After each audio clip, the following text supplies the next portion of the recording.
Yo, what's up mga kaibigan? Halina tayo magkwentuhan. Si AJ Mitchell ay nagpakita ng napakatinding performance sa series kontra sa Los Angeles Lakers. Tumayo nga siya bilang ang number 2 option ng reigning NBA champions dahil injured si Jalen Williams. At hindi naman niya binigo ang mga fans ng OKC. Sa pagwalis nga nila sa Lakers ay nag-average siya ng 22.5 points, 3 rebounds and 6 assists per game on more than 50% shooting sa field.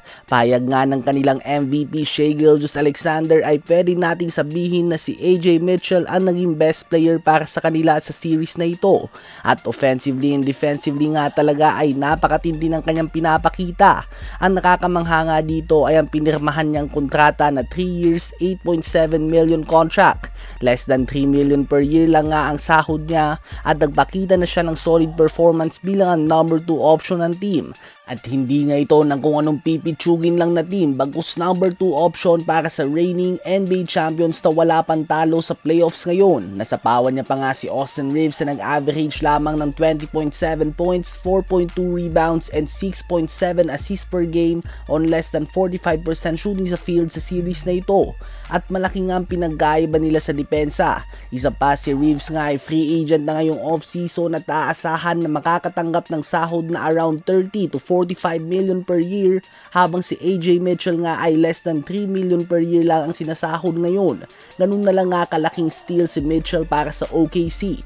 So malaking kudos nga talaga kay Sam Presti at sa kanilang buong management dahil napakatindi nga nilang tumingin ng mga prospect, kaya naman nagmumukhang cheat code na nga ang team na ito dahil sa talent na meron sila at sa sahod na binabayaran lamang nila.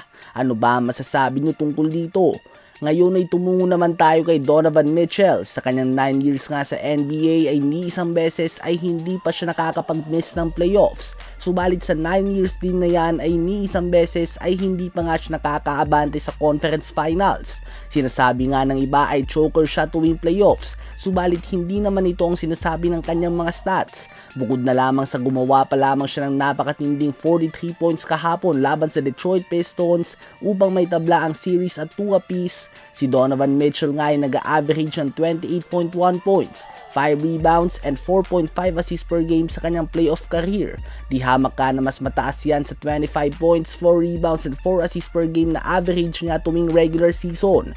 Isa pa ang 28.1 points per game na average niya sa kanyang career sa playoffs. Ito nga ay pangpito sa history ng NBA, sa likod lamang nila LeBron James, Jerry West, Kevin Durant, Allen Iverson, Luka Doncic at Michael Jordan.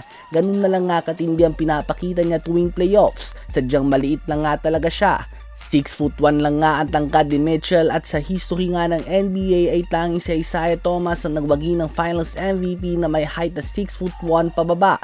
Sadyang mahirap nga talaga magkampiyon na ang star player mo ay ganito lamang ang tangkad. Ano ba masasabi niyo tungkol dito?